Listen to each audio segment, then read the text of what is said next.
আজি ৰাতিপুৱা বজাৰলৈ বুলি আহিলোঁ। আজি আমাৰ ঘৰত আলহীও আহিব, সেইবাবে মনটো ফূৰ্তিও লাগি আছে। এখন দেওবৰীয়া বজাৰ। আমি বেছিভাগ বজাৰ ইয়াতে কৰিব আহোঁ। ইয়াত চব্জিবিলাক ফ্ৰেছো পায় আৰু লগতে দামবিলাক অলপ কম যেনো পাওঁ। ইয়াত তেখেতে লৈ আছে, গোটেই সপ্তাহটোৰ কাৰণে লৈ ল'ম আৰু বজাৰ। হ'লে মাছ মাংস অলপ লওঁ বুলি আহিলোঁ।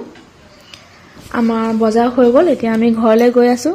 আহি পায়ে মই চব্জিবিলাক জেগাই জেগাই উলিয়াই লহি। এইফালে পালেং, বেঙেনা, লাই শাক, মূলা, ইমান দীঘল দীঘল ধনিয়া আৰু এইফালে পিঁয়াজ, বিলাহী, জলকীয়া, ব্ৰকলি। গোটেই সপ্তাহটো এসাঁজকৈ খাব পৰাকৈ লৈ আহিলোঁ আৰু এয়াই আছিলে আজি মোৰ চব্জি বজাৰ। আৰু এইফালে চাওকচোন, মোৰ মানুহজনে অকলে অকলে গৈ বাহিৰত মাছ বাচি আছেগৈ আৰু এতিয়া মাছ ফ্ৰাই তেখেতেই কৰি আছে আৰু মাংসও বনাব লৈছে। আদা, নহৰু, পিঁয়াজ বাৰু চব ময়ে কাটি দিছোঁ। তেখেতে যিহেতু বনাই ভাল পায় সেইবাবে বনাই আছে।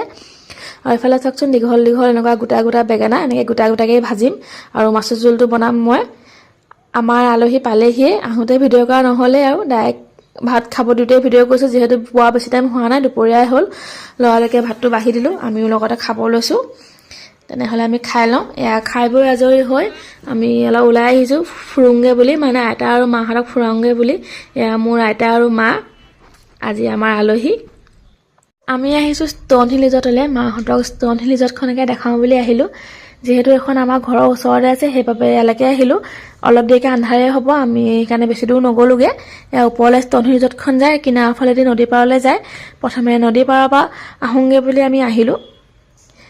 চাওক, ধুনীয়াকৈ নদীৰ পাৰত চকী টেবুল পাৰি থৈছে, আপোনালোকে তাত বহিও খাব পাৰে, নহ'লে নদীৰ কিনাৰতো ধুনীয়াকৈ খাবগৈ পাৰে। পাৰ পাৰ্চন 50 টকাকৈ লয়। এনেই একো নাই, তেখেতলোকে টিকেট ল'বই বাৰু। আমিহে চাগে আধা ঘণ্টামানো নবহিলোঁ, সেইবাবে আমাৰ পইচাটো এনেই যোৱা যেন লাগিলে। যোনে বহুত সময়ৰ কাৰণে আহিছে তেখেতলোকৰ বাবে ভালেই, পইচাটো উচুল হৈ যাব।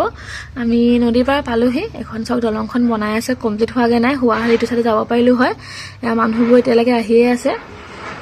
নদীৰ পৰিৱেশ। আমি ধুনীয়াকৈ এটা জেগাত বহি ল'লোহি চাৰিজন মিলি। নদীৰ মাতৰ সৈতে আমি ধুনীয়াকৈ কথা বতৰা পাতি সময়বিলাক উপভোগ কৰি আছোঁ। তেখেতে ডাঙৰ শিলগুটি এটা দেখি উঠিবলৈ গ'ল আৰু ময়ো গ'লোঁ উঠিবলৈ পিছে পিছে, ওপৰৰ পৰা অলপ ভালকৈ পৰিৱেশটো চাওঁ বুলি।